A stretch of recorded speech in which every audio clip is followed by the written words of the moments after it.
having such a successful season last year, what has been your personal approach to keep the momentum going for this season?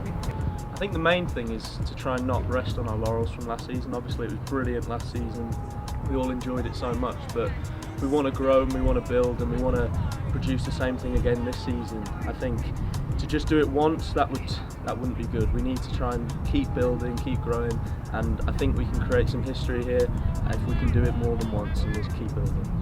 With the record of 5-2-1 as of now, what adjustments are you making on the field to ensure a successful season this year? I mean, this season is a bit different compared to last year. We have different players, we've had injuries in the beginning, so you cannot really do the same thing you did last year.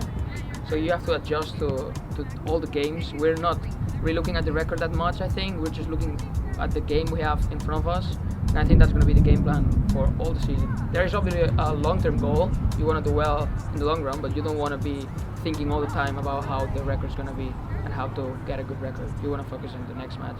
With the competition intensifying as the schedule moves forward, what are you doing to keep the pressure out of the locker room? Competition is very high this year, obviously. There's 5 teams, I believe, on 7 points in the CAA.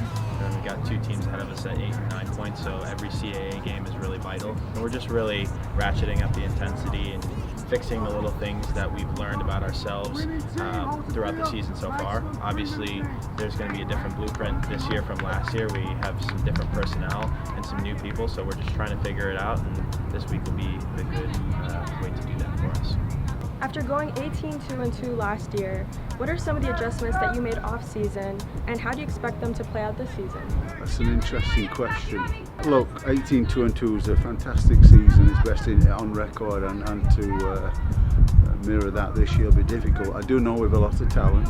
You know, we've had a little difficulty in 1 or 2 of the games already, but I believe we're heading in the right direction. I think we're unanimous that we know we're not performing at the levels we can play at, so that's the good news. The bad news is we're not performing at the levels we can play at, so we've got to get there and get there quickly. You know, we're halfway through the season, so we're happy with the talent and happy with the direction we're moving in. After having such a successful season last year, what are you and your teammates working on the most in effort to take home another CAA championship?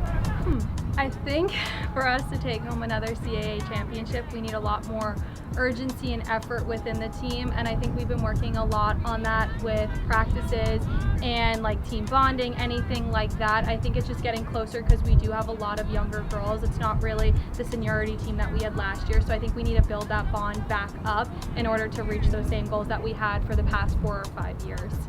Have you and your teammates learned to find the balance between being both a student and an athlete?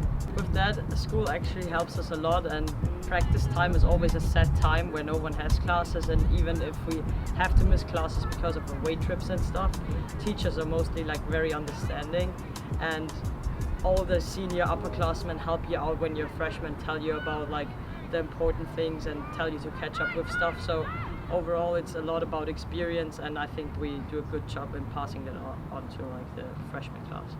What is one important lesson that you've learned from your time as being a professional Division I athlete?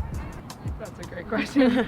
I think I've learned the most that no matter how much hardships and how many challenges you face, like if you really believe you will be able to overcome those. Like we've had games where we should have won that we lost like 2 days ago, and if you just like keep working hard, then you'll be able to overcome those challenges. After losing such impactful players such as Mary Taylor and Lucy Shepard, how has the team begun to recuperate and move forward this season? It's interesting. We graduate, and those girls were 22, 23, 24-year-old women. It's always difficult to replace that kind of experience with new incoming players. It's been a challenge. It's been an exciting challenge. We're trying to figure things out. We're trying to teach them as much as we can. And it's going to be an interesting year, but we're excited with it. That's what college is, right? We have kids for 4 years or players for 4 years. They graduate and we get new players. So we're excited about the prospect. It's going to be challenging, but that's what makes it interesting.